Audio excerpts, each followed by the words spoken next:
Dead தேர்வு முடிவுகளை வெளியிட உயர்நீதிமன்றம் இடைக்கால தடை பிறப்பித்துள்ளது. தமிழ்நாடு ஆசிரியர் தகுதி தேர்வு முடிவுகளை வெளியிடுவதற்கு சென்னை உயர்நீதிமன்றம் வருகிற ஜூலை 24ஆம் தேதி வரை இடைக்கால தடை விதித்து உத்தரவு பிறப்பித்துள்ளது.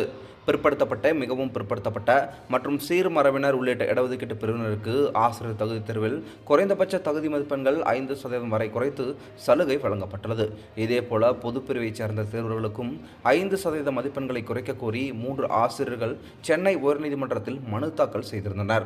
தங்களது மனுவில் தகுதி மதிப்பெண்களை குறைப்பது தொடர்பான இறுதி முடிவு எடுக்கப்படும் வரை தகுதி தேர்வு முடிவுகளை வெளியிட இடைக்கால தடை விதிக்க வேண்டும் என்று அவர்கள் கோரியிருந்தனர்.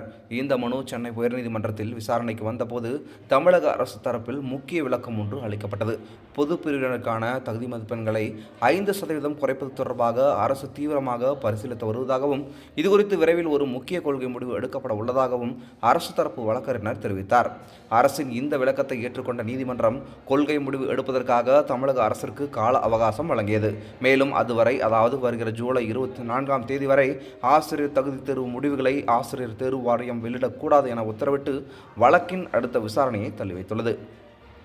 இது போன்ற மேலும் முக்கியமான செய்திகளை தெரிஞ்சுக்கணும் அப்படின்னா நம்ம சேனலை சப்ஸ்கிரைப் பண்ணிவிட்டு தொடர்ந்து நம்ம சேனலை இணைந்திருங்க. மீண்டும் அடுத்த சந்திக்கலாம். நன்றி.